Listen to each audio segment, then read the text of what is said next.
Voting से 48 घंटे पहले योगी ने बदल दिया चुनाव का सियासी मौसम। यूपी उपचुनाव में योगी ने ऐन वक्त पर पलट दिया चुनाव, अखिलेश की कर दी हालत खराब। यूपी में 9 सीटों पर योगी ने बिगाड़ दिया विपक्ष का पूरा गणित, उपचुनाव में विपक्ष की हार तय।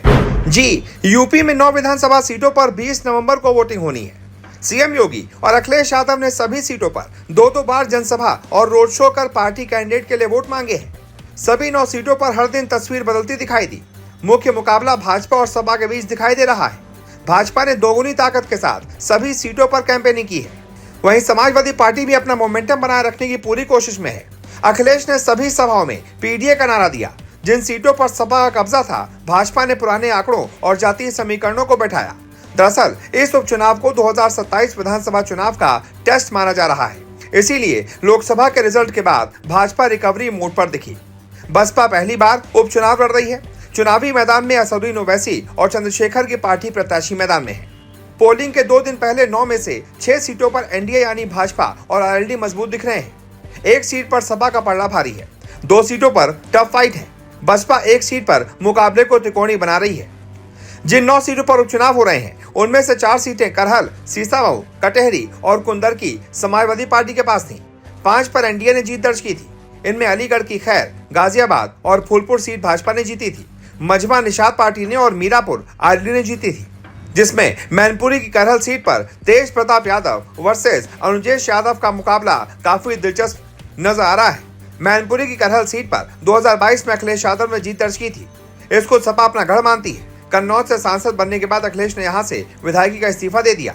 यही वजह है कि अब यहां पर उपचुनाव हो रहा है। पहले यहां एक तरफा मुकाबला था, लेकिन भाजपा ने धर्मेंद्र यादव के बहनोई अनुजेश यादव को टिकट देकर मुकाबले को दिलचस्प बना दिया। यहाँ 7 प्रत्याशियों के लिए वोटिंग होगी। तमाम जातीय और राजनीतिक समीकरणों पर नजर डालें तो मौजूदा समय में अनुजेश यादव से भतीजे तेज प्रताप यादव थोड़ा मजबूत दिख रहे हैं। लेकिन योगी ने जिस तरीके से प्रचार प्रसार किया है, 2 बार रैलियां की हैं, उसने ऐन वक्त पर माहौल थोड़ा सा भारतीय जनता पार्टी के पक्ष में कर दिया है। वहीं कानपुर की सीसामऊ सीट का भी यही हाल है।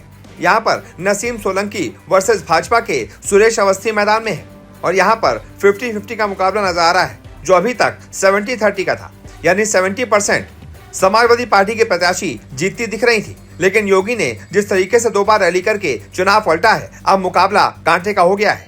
कानपुर की सीसामऊ सीट इरफान सोलंकी को सजा मिलने के बाद खाली हुई। सपा ने उनकी पत्नी नसीम सोलंकी को मैदान में उतारा है। भाजपा ने 2017 का समीकरण और जीत हार के कम मार्जिन को देखते हुए सुरेश अवस्थी को टिकट दिया है।